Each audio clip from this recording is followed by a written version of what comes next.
So COVID-19 has put a huge wrench in some of life's biggest milestones for a lot of young adults especially, and the economic impact of this crisis is really forcing more of them, more than ever before, to move back home and live with their parents, Cheryl. So since the start of the pandemic, a Zillow study shows a nearly 10% increase in the number of young adults living at home, bringing the total to 32.6 million as of June.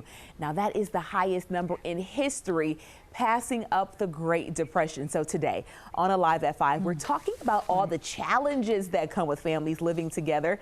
I'm Aisha Howard with Cheryl Preheim.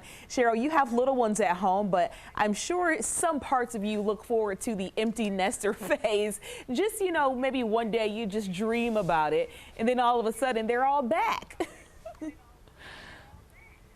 You know what? It's funny because I have enough friends that tell me don't wish this time away that I might be the mom on the other hand that says, no, maybe they should move back. I might like that, I'm still in that phase. But I was thinking about these numbers that you were sharing and the fact that COVID has really magnified maybe situations that were already in place, because you think about how expensive it is to go to a college or sometimes even a trade school, and how much it costs to buy a home or rent, and then all of those things on top of what's happening with the pandemic. You can understand why more people have to go home to mom and dad. And it's just great to have a home with mom and dad to go back to, because a lot of people are dealing with, high rates of evictions and foreclosures and things of that nature. And people all over the country are dealing with this problem. So when our friends at the Today Show shared these numbers, people had a lot to say about it. Let's jump into the first comment from Bree. She says, I moved back home temporarily from Seattle. I got too sick. I'm taking care of my dad and younger brother while working remote full time. Valentin says, yay, the babies come home. See, this is more like how I was feeling. Let's be honest, parents are just happy about this. Laugh out loud. Juanita says, my son moved home and thinks I'm supposed to pay for everything. If you're going to move back home, doesn't mean your parents don't need help. Well, for everyone struggling with this, I actually got the chance to bring in a special guest to give us some advice. Here's what Dr. Phil had to say about families facing this hurdle.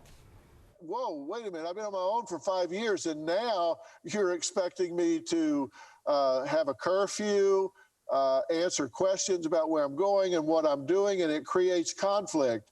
Everybody, if you're in that situation, everybody needs to sit down and acknowledge that this is an awkward situation and negotiate what is going to happen. Everybody needs to pull their own weight. Everybody needs to respect each other's space. Everybody needs to acknowledge none of us want to be here like this, but we are, so let's negotiate what the terms are going to be. It's kind of what Juanita was saying there, Aisha, like, don't forget the parents need some help too. If this is going to be the situation, you've got to make some new boundaries because everybody's an adult now. That is a really, really great piece of advice there from Dr. Phil, having the conversation. Once in my adult life, I moved back home for my second TV job in Michigan. It was in my hometown. So naturally, I lived with my parents for about a year and a half or so, but my younger sister was there too. So I didn't want them to tell me anything.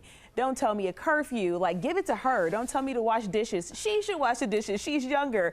But I was in their home, and so I should have, adhered to the rules that were in place. But that's hard. I think I was, late 20s at the time and had been on my own for so long. So it's an adjustment. But like I said, Cheryl, it is such a blessing to have somewhere to go home to. And a lot of parents, like you will in the future, are loving having the full house again.